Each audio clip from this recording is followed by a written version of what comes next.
Hello everyone, bringing you part 2 today of a little series of videos I'm making looking at a comparison between the British 1958 pattern and the US M-1956 load carrying equipment, web equipment.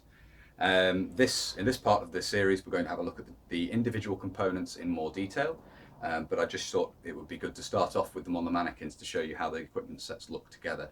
But we'll get into the main part of the video now and have a look at the various items in direct comparison. So we'll start with the look at the belts for the two equipment sets, which, as with most web equipment, this is the key element of it.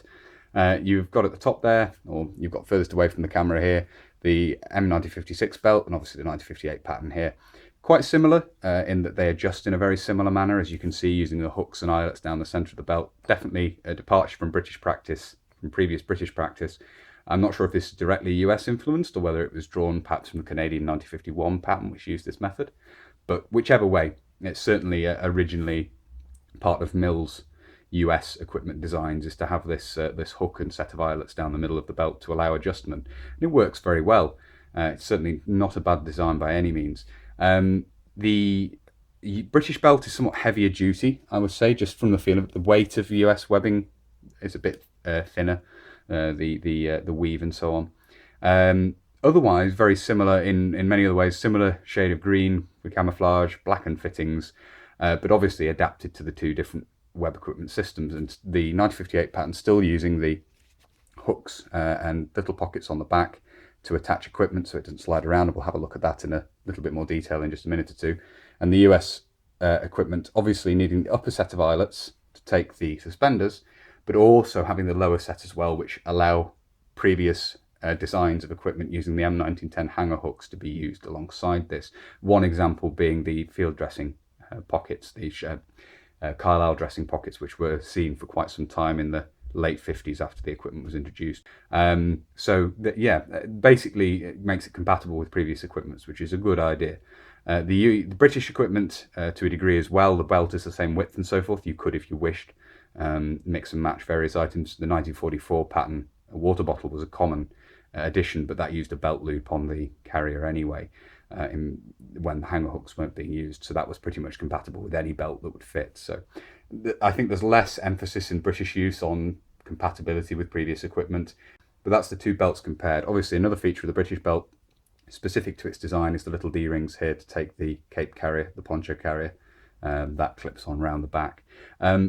I would say one area that I do prefer the British belt, and this is not just biased towards British equipment, and I've done a separate video on this recently you may have seen, is the Mills hook and loop buckle, which in my opinion, the rigidity this gives the front of the belt is better than the US design.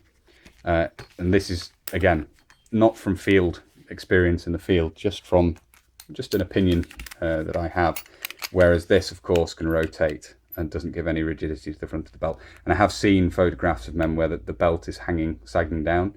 Obviously this isn't a problem if you wear the equipment like I had it in the previous video on the mannequin, with the suspenders hooked around the front or the pouches very far around the front. But if the belt isn't fully supported at the front, it can sag in a way that the squared off buckle of the British belt sort of prevents.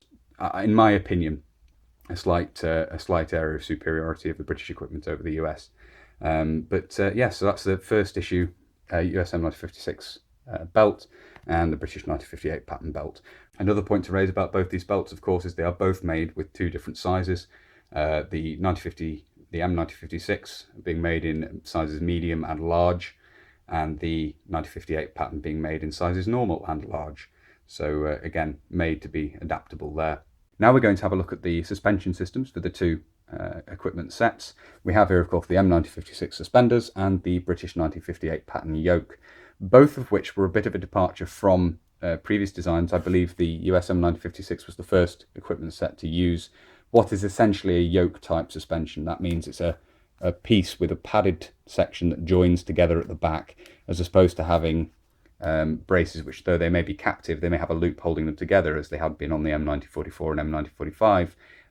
They aren't actually stitched together solidly across the shoulders. They cross over at the back, and in that way they are, in British terminology, they would be considered braces. Very similar set was used with the British 1944 pattern. This is the first time we see a proper padded yoke type suspension for web equipment as in the US M1956. The British following close behind with the 1958 pattern, which again has a very heavily padded section joined over the shoulders, and both of which are superior to previous designs. And indeed the M-1956 would be around long after the equipment set as a whole had gone out of use in favour of Alice, as some men would keep these because they preferred them. They felt that the padding and everything was better than the Y-shaped suspenders of the Alice equipment, and obviously these colloquially known as the H-type suspenders because they form that shape when laid out flat on the ground. Obviously I have them tucked in a bit here to fit in shot. But talking more about the US suspenders, obviously they draw on previous US practice in that they have these hooks to attach to the belt. Later examples, the back hooks would actually be replaced with locking snap hooks to go on the back of the belt. But you can see here, these little D-rings here, all these little rings off the side there to take the straps on the sleeping gear carrier, which come forward under the arm and attach onto these. We'll get to talk about that when I eventually do the video looking at the sleeping gear carrier. Otherwise, as I say, the two designs quite similar. The padding and everything is very good on these, on the American suspenders, quite nice and thick. It's a cotton, obviously cotton drill or poplin lining material. They aren't padded across the back here. The padding just comes together in a V there, as you can see. And then we have the back straps here, and all straps are adjustable with these cam buckles, which just flip open like that. Quite a good system, easy to adjust. As I say, these, I think, judging by previous US experience, obviously, they've used this system to support the belt for quite some time, and it worked very well. It continued with Alice. And it does mean you can support the belt without wearing any ammunition pouches or anything else. You can just wear this and the belt together if necessary. At the front here, we have these loops on the front of the straps. These take the sleeping gear carrier straps when it's worn on the back. Interestingly, the British system of suspending the pack would be very similar, and it really is not a very good system. It just throws all the weight onto the shoulders, much as you have this little stabilizing strap that comes around and attaches to here. That is not an ideal solution to the issue of carrying a heavy load on the back or a bulky load on the back. But that's something to talk a bit more about when we get round to looking at the sleeping gear carrier. Another feature of this, of course, is the little D-rings here. These are to allow you to clip up the ammunition cases using the little straps on those. Again, a feature of the system that looks almost like it has an analog on the British system, but these are actually for taking the hooks on the back of the pack, which again we'll talk about in more detail in the future. These loops, of course, can also be used to attach equipment with single slide keepers, and you'd often find the compass first aid pouch attached up here. In contrast, of course, the British system, you don't have a way really of attaching the front straps to the belt without either ammunition pouches, which have a ring through which this strap passes, and the strap then comes up to this buckle here, loops back down, and you can tighten it. So you've got direct support for the pouches, which, as I said in the previous video, is a good part of the design. However, it does mean you can't wear the yoke and the belt on their own. It's less adaptable in that regard, to a small degree, but it's worth mentioning. If you don't have ammunition pouches, you need a small section of webbing with hooks on like this here, and these were made separate, just without this strap, just the D-ring, the clips, and this piece of webbing, so that the front straps could be looped through them and support the belt if you were wearing things like the compass pouch and the pistol holster, which of course don't have a D-ring on the back to take the front straps on the yoke. These buckles are a very good design, and the way of supporting the pouches is a very good design in one particular regard, is it does mean you can actually tighten the straps down while you're wearing the equipment to give the pouches the proper amount of support and get the equipment as comfortable as possible. As I say, very nice wide padded shoulder straps. I think superior, I would say, to the M-1956 in terms of the load bearing surface here, though the padding is better in the M-1956. If you had the same level of padding as you have in these, in here you'd have the perfect combination. Maybe not perfect, but a very good combination. Something obviously missing off the US design, and this would prove to be a problem with the British design going forward in some instances, is the carriage for the shovel, which we'll look at. We'll look at how this works when we look at the shovel, the lightweight shovel. But it has this, basically what is the male section of a lift the dot fastener here, which you'll see how that works. It goes through the handle of the shovel to hold it in place. Obviously, if you wish to wear a Bergen on the back, this is going to cause you major problems because it will dig directly into your spine, which is not great. So you often see these removed from later yokes. The other issue with this was that when you're carrying the pack, hooked onto these. The straps are supposed to come over the shoulder on the padded area. There's nothing to hold them there beyond this, so they tended to slip. So a modification of this will be made with a section of webbing attached to pass the strap through, a bit like this in fact. And then you pass the strap through that and then hook it to the D-ring, which means that it's not going to slide off the padded area of the yoke. One thing I almost forgot to mention regarding the yoke and the suspenders is of course that the US suspenders are made in various different sizes. I believe you have a regular, long and extra long to accommodate different heights, whereas the British system is adaptable enough that you only need one size. Now from a procurement point of view, I would say that's a positive, having a one size fits all yoke system. Much as it only means you have to have different lengths of strap on the ends of these, it's still a little bit more complicated in terms of logistics when you need to be equipping men with suspenders based on their height.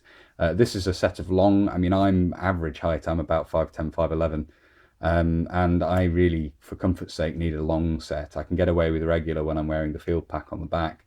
So, and that's pretty much average height for the US at the time. So the idea that your long suspenders are needed for someone of average height seems a bit strange. I don't know why they didn't make the regular suspenders just that little bit longer, so that most people could use them, or certainly up to most people could use them.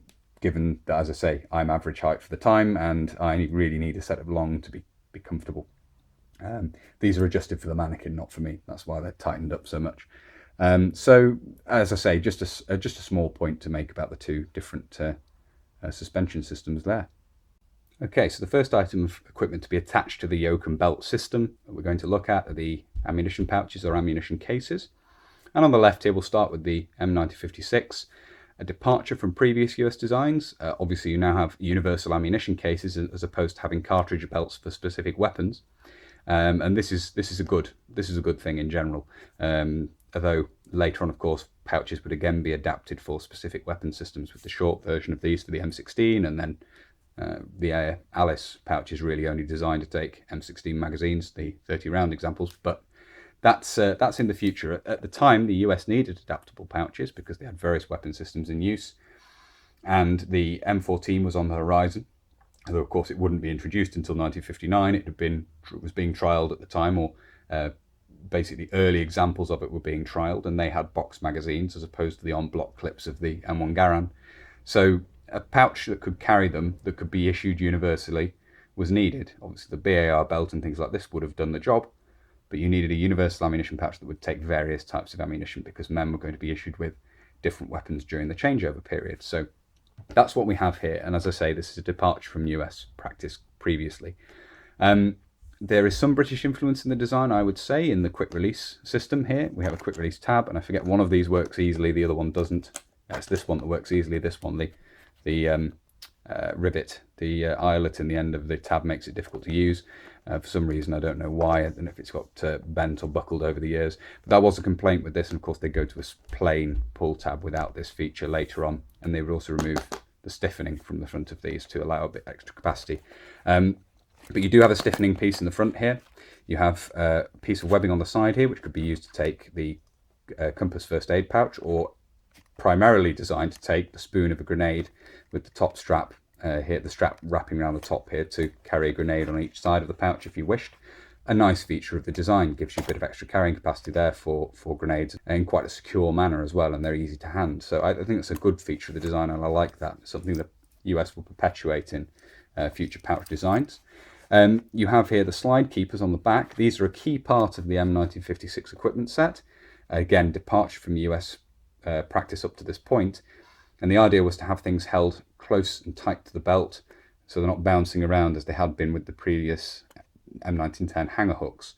And this is an issue, of course, is when you have a large amount of equipment suspended from the belt, it tends to bounce around your hips and can cause discomfort, and it just not the best way of carrying things, it was thought. So these were introduced, and obviously these have been used right the way through the Alice equipment. So right up until the modern day, essentially, these are still around and still in use to some degree at least.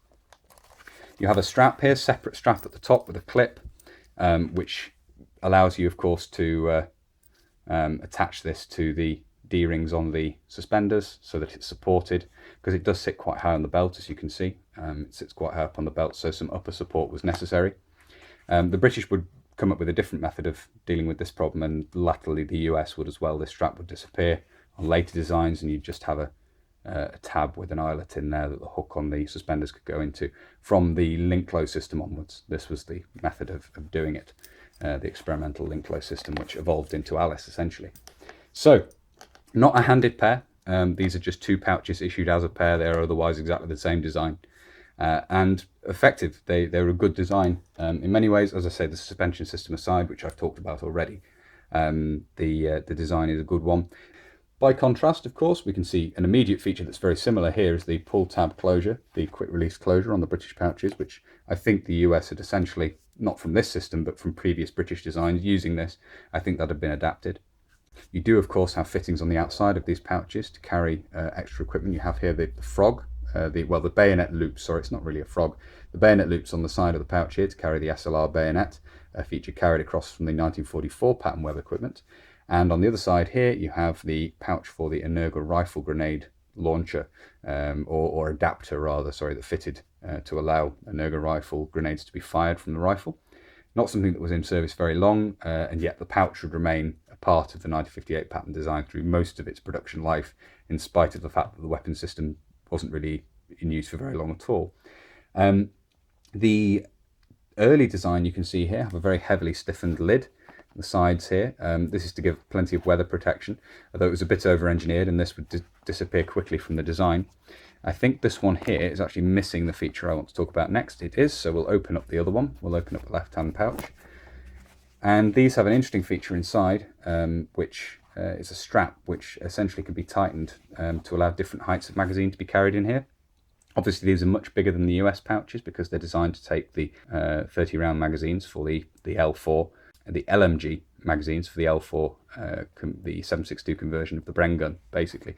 And so this strap would mean that if you're carrying shorter 20-round SLR magazines, if you tighten the strap up, they'll sit a bit higher in the pouch. And when you open the lid, the strap lifts slightly and should lift them, make them easier to get at. That's the theory. These were often cut and removed and they disappear on later pouches, the third issue onwards, if I remember correctly. So again, not a feature that was really liked, I don't think.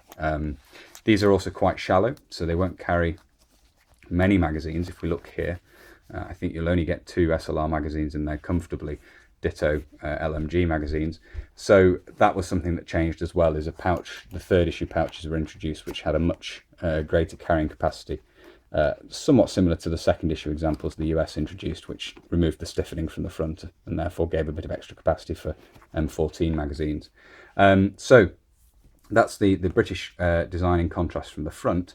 On the back, we still have the ubiquitous British C-hooks, which clip into the pockets on the belt. Now this does give you a very good stable connection to the belt. It means they don't slide around. It's a bit fiddly to do. You have to fold the belt to get it in.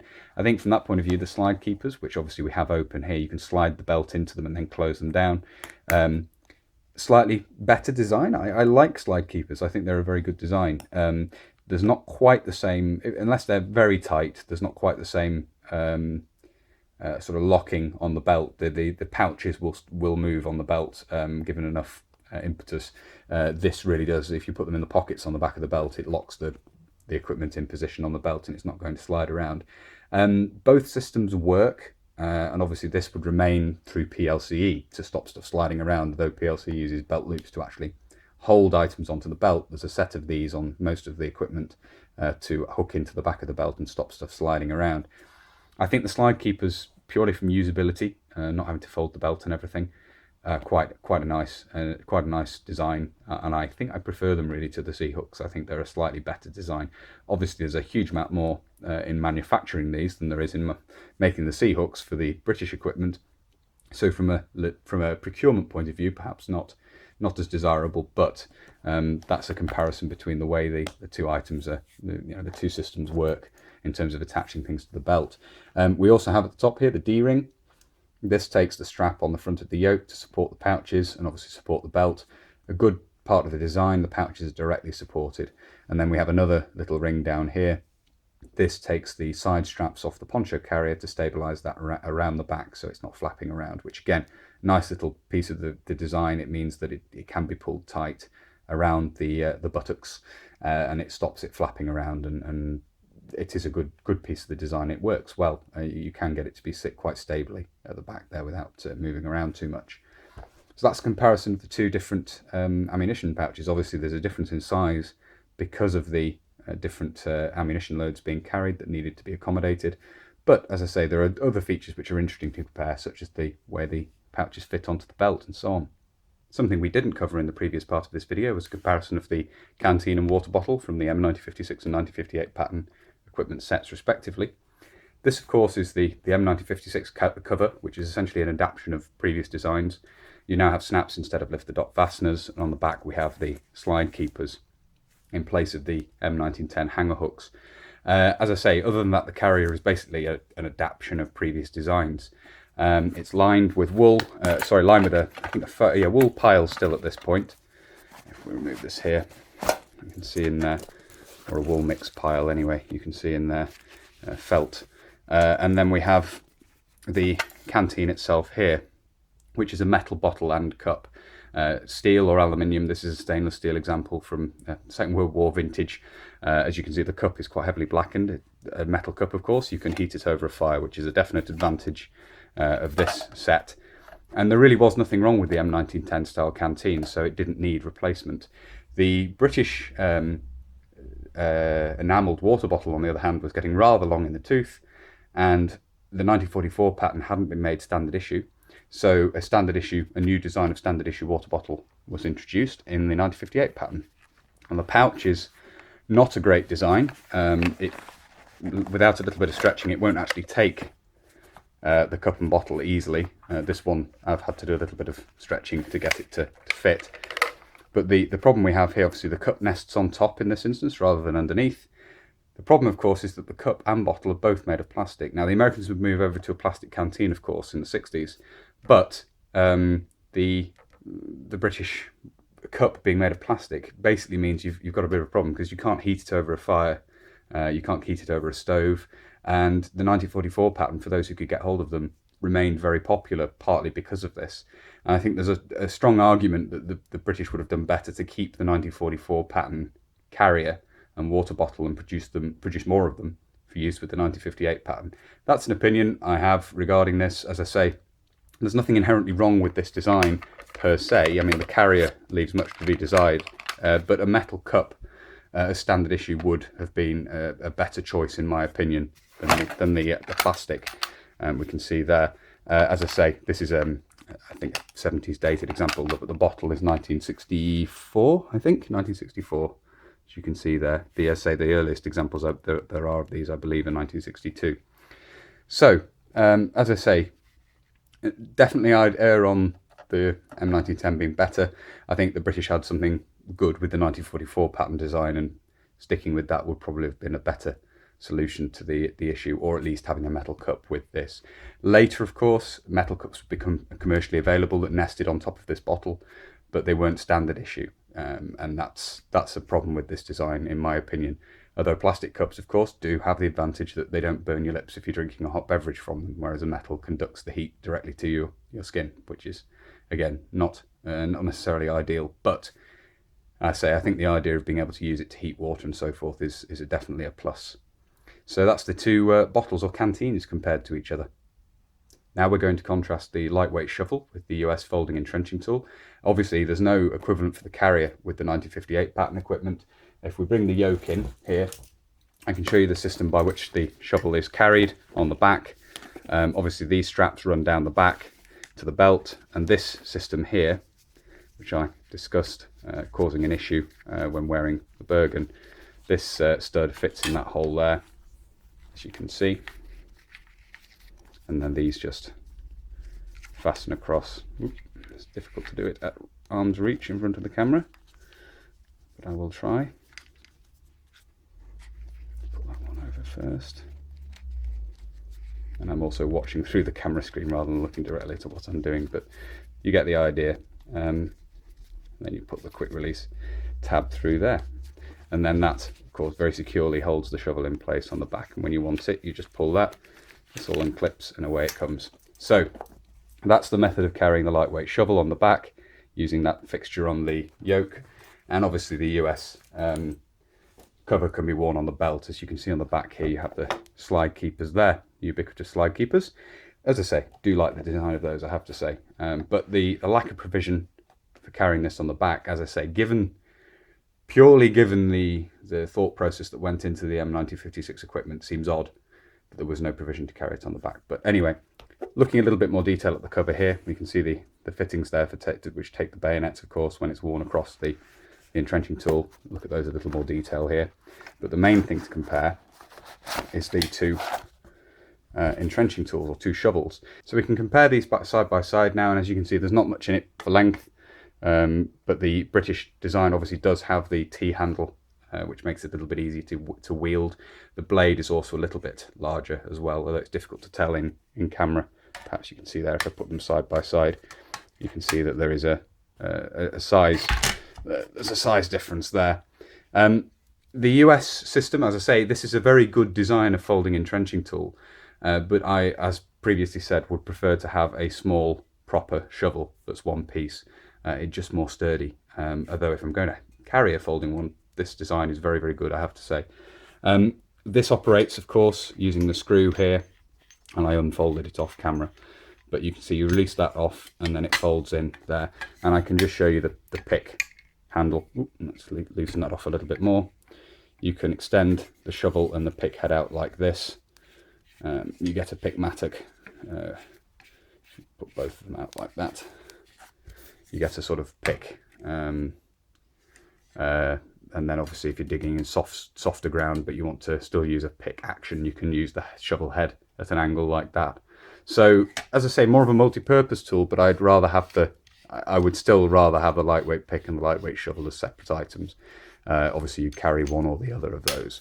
But there we are, that's the two entrenching tools, the two, well, digging implements, shall we say. This isn't really an entrenching tool, just a lightweight shovel, but that's the two of those compared. So the next thing we're going to compare is the personal load carrying element of the equipment sets. And of course on the left here we have the field pack from the M-1956 equipment, and on the right we have the kidney pouches or rear pouches from the 1958 pattern equipment. And you can see better here, I think, than when they were on the mannequins. You can better see the difference in size, difference in carrying capacity that you have with these two different solutions to the problem, shall we say. The field pack is pretty small, and this was a complaint made of it. Obviously the M1961 will be slightly enlarged, but obviously the main change to that design was having a waterproof collar inside. But as I say, it's not a bad design per se, it's just very small, and it was designed to carry a very limited load, so it's understandable why it's so small, but you do get a bit of extra carrying capacity with the British, the rear pouches from the British equipment set, and these are obviously designed to take a mess tin half each, plus other items within the mess tin and packed around it, so it's designed to work with the British equipment that existed, so in terms of mess tins and so forth. So a plus, I would say, for the British equipment there, but you have to think about what the equipment was designed to carry, and in US service this is designed to carry a ration pack, socks, maybe wash kit. That's basically it. It's very much a day's worth of subsistence in the pack here. But we'll have a look at this first. You can see it is a small pack rather than being pouches. Obviously it's straps and everything. You can attach things to the outside. The carry handle on the top here, as you can see. And we have a row of eyelets down the side of the flap there, which allow you to use equipment with M1910 hanger hooks. You can hang them from the side of the flap. It gives you sort of a modular element to this, as do the sections of webbing on the side here, which will allow you to use slide keepers, so you can attach canteen covers or the ammunition cases to the side, which I have seen done by Australian troops. I've seen Australians carrying extra ammunition pouches on the side here, or actually carrying the ammunition pouches from their sets on the side, and then they've got 1937 pouches around the front. So quite interesting. As I say, it does make it a somewhat modular design, and it was quite forward thinking in that regard, I would say. You can see here on the back we have the slide keepers to attach it to the belt, and as I was saying in the previous video, it direct support, so you hook the suspenders onto the back here, which is a good part of the design. It means the weight is distributed between the belt and the shoulders, because the suspenders directly take the weight of the pack there. You can see here the straps at the bottom. There's nothing analogous to this on the British pouches, of course. These are designed to allow you to carry the poncho rolled up underneath, or shelter or whatever. You can carry a load rolled up underneath anyway, using these straps. When they aren't needed, they can be tucked away very neatly. I'll just demonstrate this now. Neat little feature of the system. There's a little slot in the back of the flap here, and they can be tucked through there and pulled through, so that when they are not needed, they can be kept out of the way inside the body of the pack, which is a neat little feature, I have to say. And when they're used, they come up to the second set of buckles at the front here. But we'll open this up now and have a look inside. Okay, inside, try and get a little bit of light in here. You can see if I pull the side flaps out of the way, you might be able to see in there. It's not particularly large, as I say. It's a little bit bigger than one of the rear pouches from the British set. And as I say, it will take a ration pack, and it will take your socks and a wash kit in there, a hold all, a wash roll, but it won't take much more than that. And this would be a problem, and obviously rucksacks and things would be introduced with the equipment set to overcome this. The sleeping gear carrier that's supposed to go with this, I mean, it's a poor replacement for the pack systems that had gone before, in my opinion. I think this was a backward step, but again, that's only based on hindsight of what the equipment actually ended up being used for, as opposed to what was in the mind of the designers. So that's the M-1956 field pack, but we'll have a look at the rear pouches from the British equipment now. These are obviously a pair of pouches, but they are joined, as you can see there, by a section of webbing in the middle. This, of course, is to allow the helve of the pick or the handle of the shovel to pass through between them. I understand in trials, possibly the trials of the Mark II or trials of the 1958 pattern, they had one joined pouch that was supposed to go at the back, which was unpopular. So this design would basically be used throughout the service life of 1958 pattern. Slightly modified, the stiffening from the side of the lids would be removed. And if we look at the back, extra attachment points would be added here and here for the upright straps on the vertical straps on the yoke, so that these wouldn't sag away from the body. They did have a tendency to sag away from the body because obviously quite a lot of the pouch sits above the level of the belt. The belt, of course, passing through these loops at the back here. Now here you can very clearly see something I mentioned in the previous video that wasn't really apparent when these were on the mannequin. And this is a quick release element to the way these are attached to the belt. So you have these long quick release tabs here. It's probably easy to pull this one actually. I'll show you, keep it in frame. You can see here you have these keyways and these metal loops on the back. You put the belt in here, close these over, put them over the loops there, and you simply pass this quick release tab back through them. And obviously you can, in theory, reach around and pull this tab, so you could drop these. I don't know if that's really the point of the design. It's not something I've seen discussed, but it is something you could do if you needed to.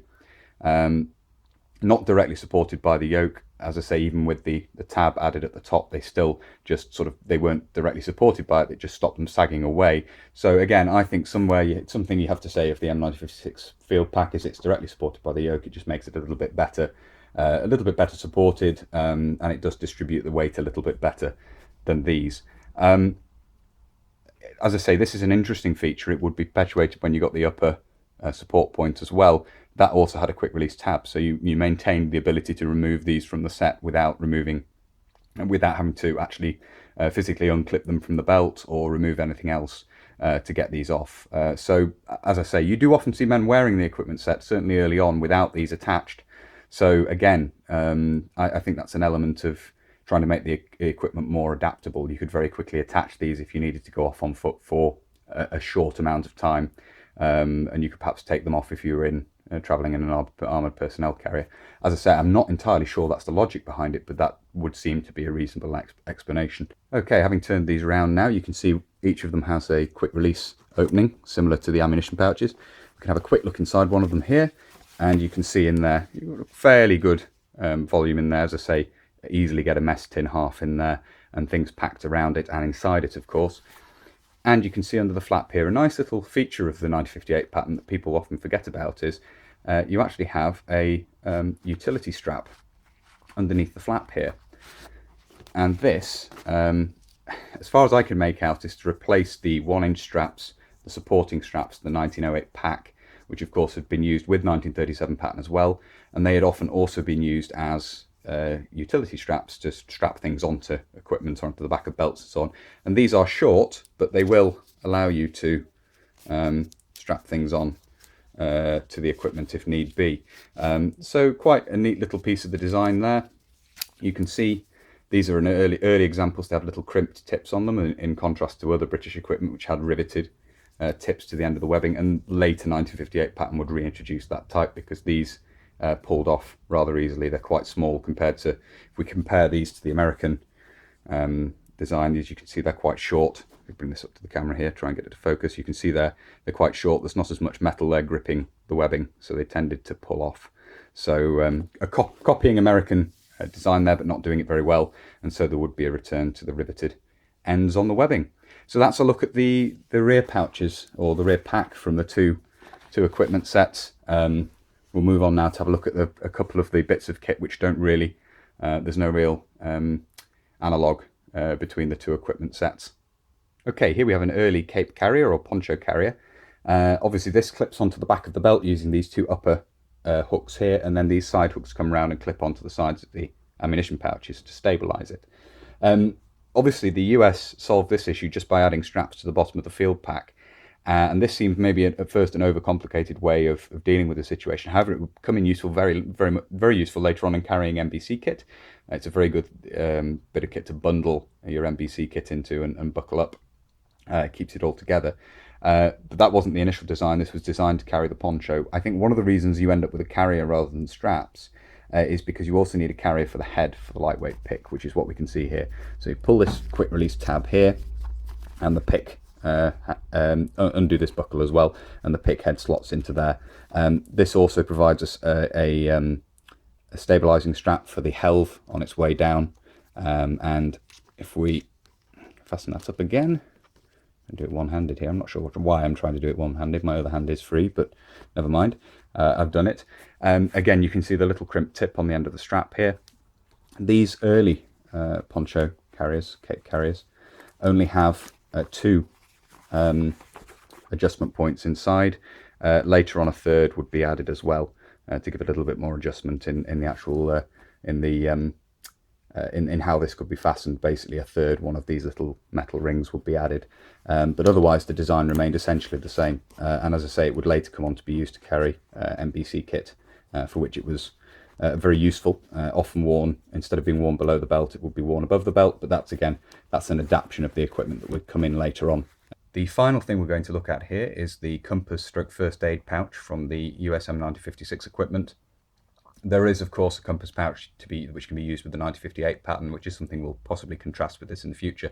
But we're talking about general issue here, and the compass pouch wasn't issued to everyone with the 1958 pattern equipment, whereas the M-1956 compass first aid pouch was universally issued as a first aid pouch to carry, obviously, your dressing. This is a first issue example, so it's missing essentially this reinforcing around the flap would be added to the sides as well in later productions to strengthen the seams, and also you'd end up with a drainage eyelet in the bottom. A neat little design. These were quite popular and they were used for all sorts of things as well as compasses and first aid pouches, and you do see them worn, obviously, again with the modular nature of the M1956. They could be worn upon the suspenders, on the belt, or on the side of the pouches, so quite again, it shows the modular element of the design there.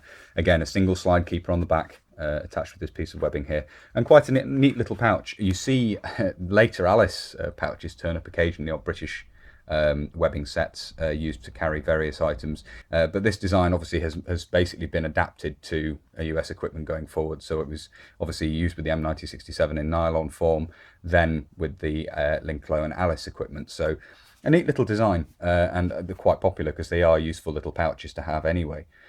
So yeah, but as I say, nothing really analogous on the British equipment set, because obviously the British combat uniform of the time was still having, and still does have, dressing pockets added onto the uniform, originally on the trousers and then latterly on the arms of the combat smock and shirts. So there we are. That's a look at the various components of these two sets of equipment in more detail compared to each other. As I say, it's quite interesting, the different design elements that went into making a set of equipment that were two sets of equipment that were essentially meant to do the same thing, but came from different schools of design, I suppose you could say, in terms of the US and the British tradition of designing. You know, obviously some features are just those which have been brought on from previous sets of equipment. Others are new, but show a difference in thinking. So I do hope you found that interesting, as I always say. If you have and you'd like to see more, then please do consider subscribing if you haven't already. And if you're newly subscribing or already subscribed, do make sure you hit the little notification button down below, the little bell, which will notify you when I upload future videos. There's also a Facebook and an Instagram page, which I always plug at the end of the videos. Links to both of those in the description down below. But that's everything I wanted to cover in this video. So until next time, bye for now.